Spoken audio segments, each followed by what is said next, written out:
alam dunia beki keeng loba jalma nu malaweng nu doraka beki anteng kana ibadah temayeng fana rusak paling fana jeung paling rusak hate nu gudag-gudag dunia akhirat sorga bakoyana tetap tetapi hate jelema nu gudag akhirat nu gudag sorga eta leuwih agung jeung leuwih tetap pikir ku Tuan Raja tenar bahasa Bahlul sanagara Baghdad saat eta Masya Allah ternyata diabadikeun diunggal kitab-kitab thariqah diunggal kitab-kitab tasawuf bahasa Bahlul bener bae jadilah kuari urang bisa ngaca dunia teh rusak nu leuwih rusak hate jelema tidak terkecuali apa pejabat apa petani apa pedagang apa kiai nu ngudag-gudag dunia leuwih rusak batan dunia ngudag dunia keagungan kemuliaan jabatan materi leuwih rusak kejadianan aja lemah hayang jadi gubernur apapun yang terjadi leuwih rusak hayang jadi presiden apapun yang terjadi leuwih rusak hayang jadi RT bae kuari mah acak-acakan leuwih rusak tetapi lamun jelema resep ke sorga teh bako sorga teh tetep hate anu resep kada sorga caki Bahlul leuwih agung leuwih mulia leuwih istimewa batan sorgana geus teh hayangeun di dunia mah ihi edanan sote jero hatena hayang akhirat jero hatena hayang sorga lamun urang geus hatena hayang ka sorga pasti mendekat ka Gusti Allah mimiti jadi alim naik berarti ka belah ditu nama tina alim teh ka dituna teh jadi salih tina salih naik ka belah dituna jadi wali lamun geus jadi wali Allah bakal mere karomah cak Ki Bahlul sia ulah sok ngomong bae coba tembogan karomah sia bangunna ieu lain jelema edan sia tanyakeun ka batur edan ngan aing mah lain edan dunia edan Allah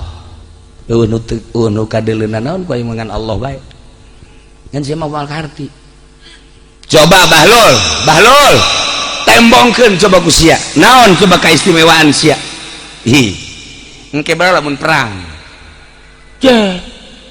engke bae lamun perang ulah milu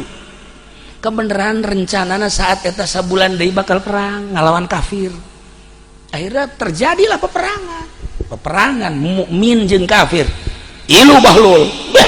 perang di medan laga pohara kafir mana anu henteu kena pedangnya tapi satu ketika kudana kena panah set golepak bae cekel ku Ki Bahlul sia kuda aing bakal paeh geus beresan perang sedangkan di medan laga kaimah jauh kira-kira bangsa sekitar mun kuari mah 100 kilo kan kudu naik kuda naik onta himar ieu paeh kudana Bahlul ieu urang lalakon balik teh ka ditu teh 100 kilo sia deuk naik naon naik kuda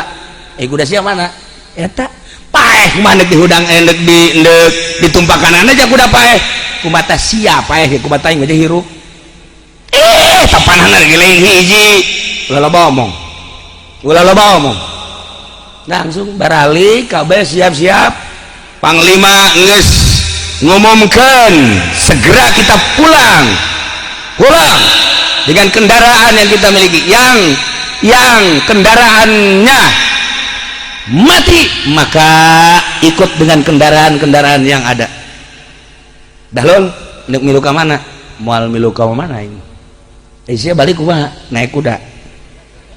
dasar Bahlul sia edan teh dipaksakeun sia mah sia teh aing nu edan je aing nyebut ku raja disebut edan padahal mah edanan nyana raja kaing nyebut sia Bahlul edan cakate aing mah edanan raja itu aing mah jelema bener cinta Allah raja cinta dunia edan bener geus loba omong cak raja teh balik ayo akhirnya didelegem ke bahlul usap kuda udah sia hamba Allah aing hamba Allah paeh teh ku Allah hirup sakedeung atuh sia hirup udang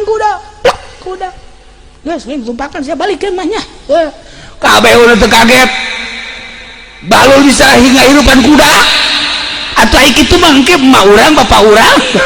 lamun paeh maningan kaki bahlul ditiup ku nya harirup deui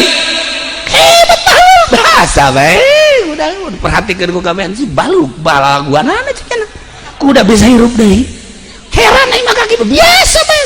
100 km datang ka ieu mah papa ku anakna bah selamat alhamdulillah ya cekel ya les kuda ya aju bawa ke itu kaleuweung emang kunaon kitu kubur aya abah sok nganaonan kubur daripada paeh di dieu engke bau bangke gegeran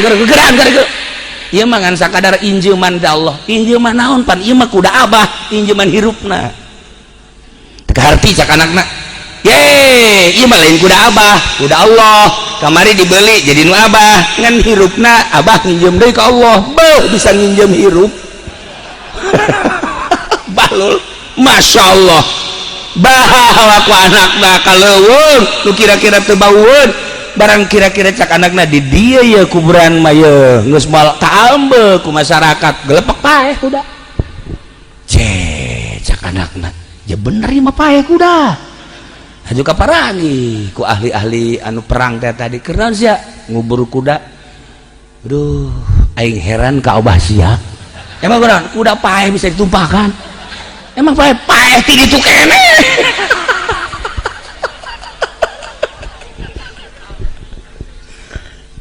kudaon eta cek bahlul pan sia hayang neuleuh kemonesan tah ahli Allah mah ahli Allah seperti eta aing lamun lain nganasehatan ka sia nganasehatan ka raja moal aing geus kitu kan kulantaran aing geus kaadong kita nganasehatan raja tah engke di akhirat hayang naon di dunia bae di dunia geus kitu di dunia bae geus hayang naon bae bisa komo di akhirat tuh ulah ki bahlul teh mah di Baghdad zaman beladieun Tuan Abdul Qadir ai eta nu kukula sok didongengkeun di pangajian Mama Syatibi jeung Mama Nahrawi jeung Mama Syujai masantren tuh ka Cilimus teh Mama Sobari disebutna teh ya eta teh Ciwedus Cilimus teh murid Mama Khalil berangkatkan di dia tiluan teh 3 sekawan Mama Syatibi Mama Nahrawi Mama Syujai berangkat lempang pan baheula mah tengah-tengah leuweung ka dieu jauh peuting kira-kira jam 11 aya warung leutik mah hiji didinya mampir korenganan mampir didinya pamajikan nu boga warung paeh maot keur ceurik we cik ieu kunaon Pak pamajikan ninggal cek atuh ninggal moal jeung ceurikan nya moal hirup deui lain kitu jogena teh atuh itu cerik-cerik acan mau besi jore bae kabejana ya macem-macem geus ieu mah santri kan cek tukang warung cek muhun anakna aya di saya ngada wudu urang maca yasin kan tiluan we Mama Syatibi Gentur Mama Nahrawi Kresek Mama Syujai Tasikmalaya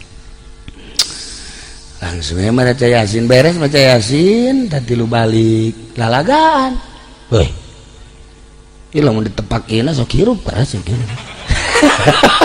aya tah batak lain leutik-leutik kiai Mama Gentur mah Mama Kresek jeung Mama Syujai beh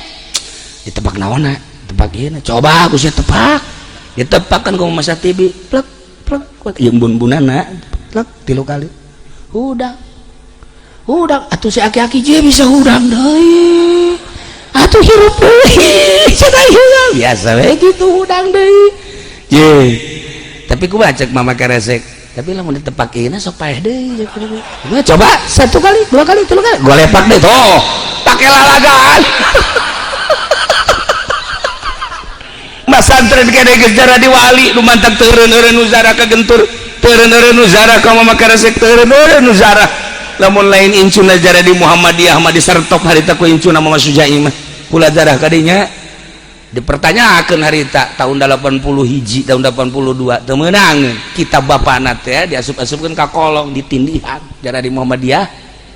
kakarak ayeuna bae eta kula zarah deui tahun kitu 98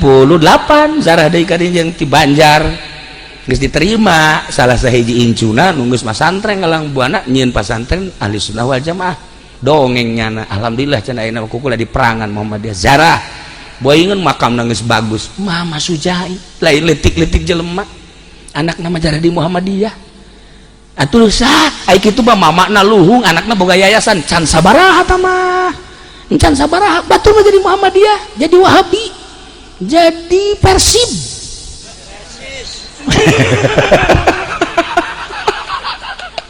Masya Allah karim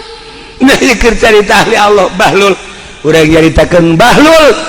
ingat ke mama nu area di urang beh Masya Allah ulang lamun nyaritakeun Ki Muhyiddin ilmuna dina impianana kan hebat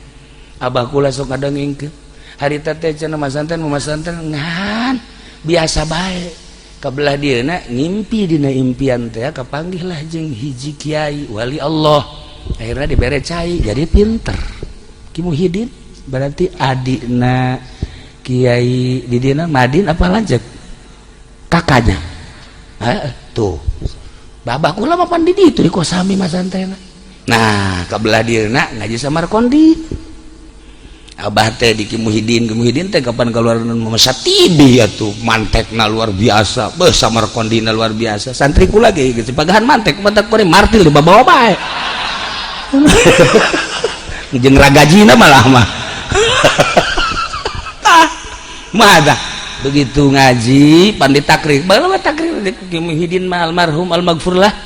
mun takrir teh lain di deuleu takriranana langsung abah kula ge jada langsung kula ngaji Samarkondi ngaji Sulam langsung tarana le takriran bari mah masantren ka Wardoy masantren ka Ciberem beh takriran sabeca teu muat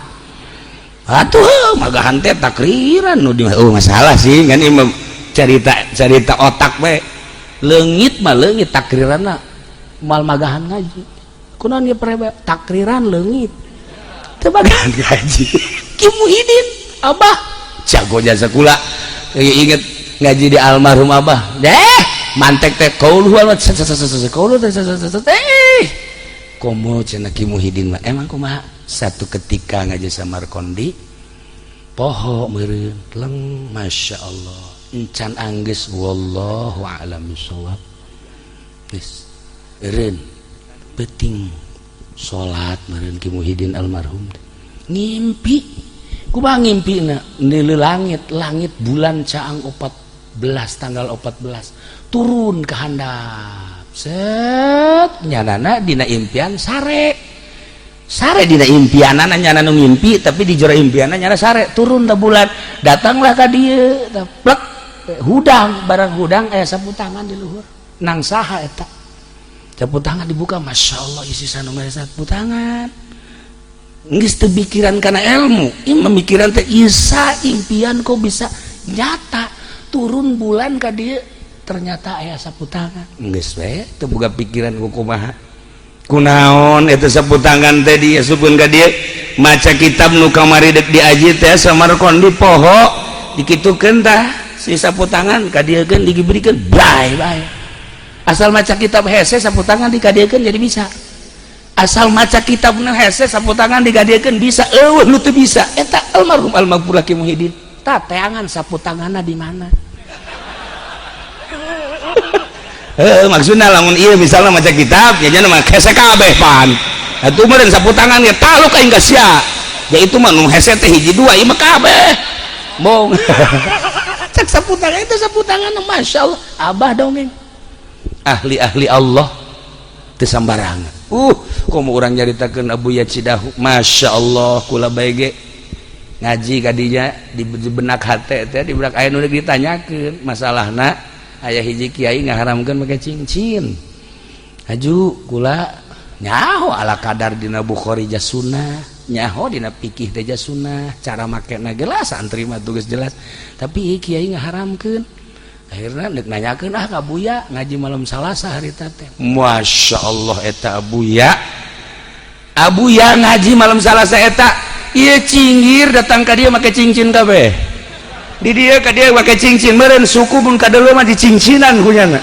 nyurah kikieuan bae nyurah kakula deui teu bisa kaing ieu guru Buya kain dah nyurahkeun teh pan Buya mah kitu nu dibaca mah ieu surah mah lain kan Buya mah kitu geus kajawab geus berarti henteu teu haram ayo ka jempol-jempol make cincin eta ahli Allah mah geus katebakeun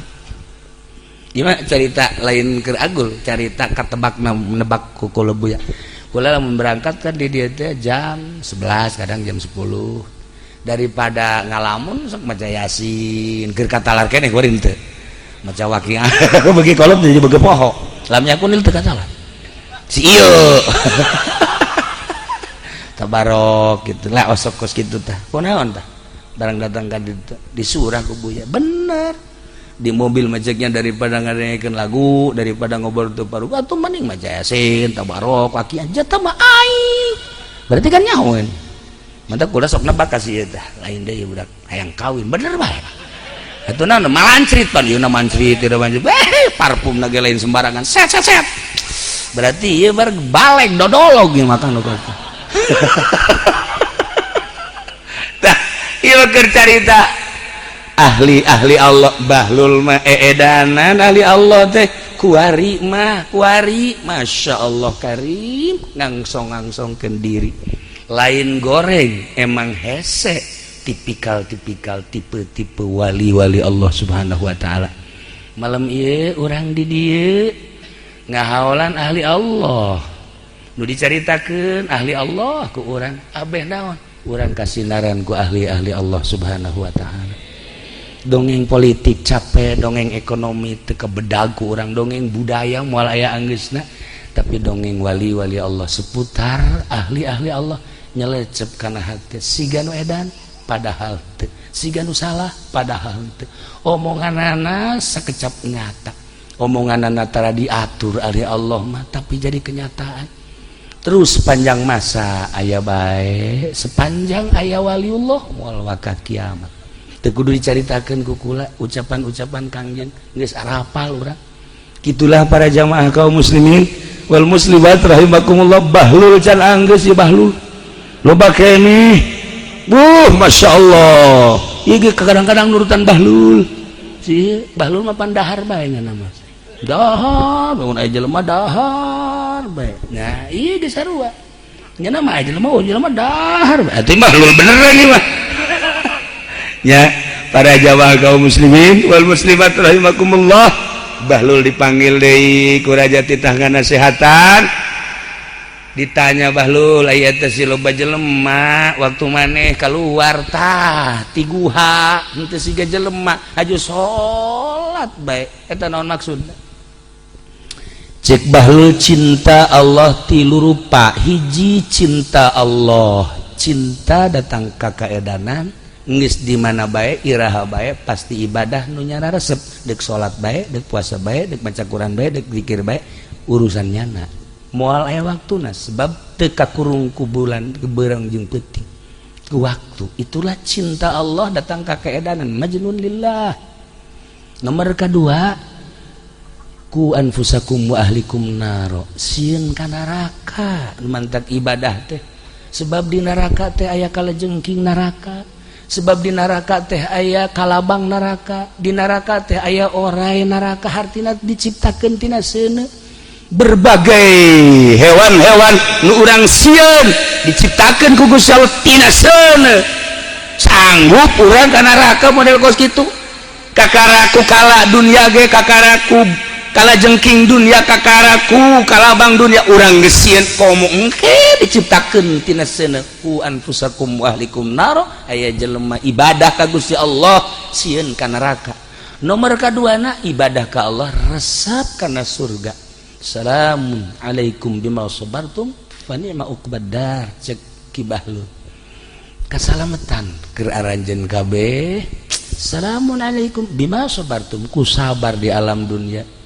dibere gering sabar jati Allah diberi sehat sabar jati Allah hartina pakai ibadah bae ka Gusti Allah sabar tina maksiat ditinggalkan sabar dina taat terus baik bima sabar tuh fani ma uqbadar surga pang bagus tilu rupa bae sakitu hirup mata cinta ka Allah teh nomor kahiji cinta ka Allah majnun lillah eta mangis hese caritakeunana nomor kadua cinta ka Allah teh sieun kana narakana nomor katilu ibadah ka Allah cinta ka Allah resep kana sorgana pilih ku tuan raja dek nomor hiji dek nomor dua dek nomor tilu akur nah domanta kiai-kiai penting hararudak eta teh naon mungkin resep ka sorga mungkin sieun ka neraka urang milih nu mana urang lamun nyaritakeun seputar ahli thariqah Ki Abdul Karim Kiai Asnawi jeung sajabana eta mah jelema geus lain sambarangan ja Ki Abdul Karim pan bisa hibar ti Mekah ka dieu ieu ge kadang-kadang hibar pernah nyana hiber nurutan si Asnawi set anu ngajepret ragam mantak lamun ieu da dibuka pitak loba di dieu urutkeun tah eta bagus teu caritakeun mantak Maulana Hasanuddin di ziarahan atuh pan lain sambarangan jelema itu Syekh Syarif Hidayatullah wali sanga eta mah anu majnun lillah dongengna geus maraklum. Iya bae tingkatan kedua urang mah cinta ka Allah ibadah ka Allah sieun ka neraka eta ge geus termasuk katilu urang ibadah ka Allah cinta ka Allah resep ka sorga nah mudah-mudahan urang kabehan nu kumpul di dieu kahibur ku dongeng-dongeng ahli-ahli Allah ku dongeng wali-wali Allah supaya urang bisa mawas diri introspeksi mun urang nyaritakeun bahlul bae muhasabahna encan didongengkeun jang seru lobah pisan dina kitab-kitab thariqah caritaan bahlul na ieu mah ala kadar sakijang mengenang ahli-ahli Allah malam ieu ulah disangka Kiai Yusuf Kiai Madin jeung kiai-kiai tirumpak sinang haladir sebenarnya haladir nu nyaho nu hadir da atuh ahli Allah jaki bahlul ge pernah ngajakan babaturanna ka kuburannya nama ngobrol panjing ahli kubur lain zarah urang mah zarah ila hadratin nabi ila ruhi urang mah kitu bahlul mah lain kumaha kabarna baik-baik saja itu ngobrol jeung ahli kubur teh ngobrol kumaha kabarna si anu kumaha kabarna si anu nyahoeun masyaallah karim ahli Allah manda Ki Hairun abah kula putra abah kula putra naon kara kirom likirom pintu Ki Hairun mah liwat bae ka hiji lembut eureun aya ahli teluh di dieu kajian kumaha ge ka ambe teangan kunyana sia boga ilmu teluh henteu ngaku sia piceun ilmu teluh sia ih henteu cara kumaha sumpah ulah make sumpah-sumpah sia dilaknat ku Gusti Allah ya Allah kiai manya kula kudu susumpahan ka dieu sia ka dieu sadia cekel leungeunna kala luar getih ti unggal pori-pori ngaku sia kita kiai ka ambe tuh si iya mun liwat kalembur bangun aya jahe di wah ka ambe makan SMS aja geus aya di goblok sih mah masyaallah ieu mah ahli jurig berarti kan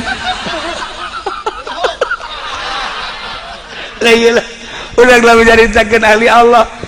tergugah hate urang beuh komo nyaritakeun Baghdad Tuan Syekh Abdul Qadir bisa ngahudangkeun bisa ngahirupkeun hayam teh ya ulah ki bahlul ulah ki urang Tuan Syekh Abdul Qadir nu sejen bararisa kula lamun nyaritakeun aya babna saha wali nu bisa ngahudang-hudang ngahirup-hirup nu pararaeh boh manuk boh hayam boh kuda boh wah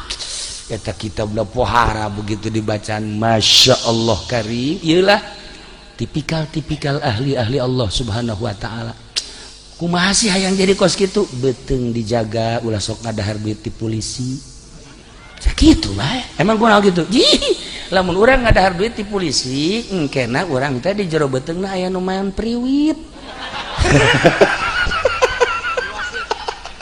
dan lain-lain sebagainya lah geus bae emang kunaon gitu lamun urang ngadahar hati-hati bae komo di akhir zaman capek teu kudu wiridan sebenarnya ngajagaan tina eta bae ge insyaallah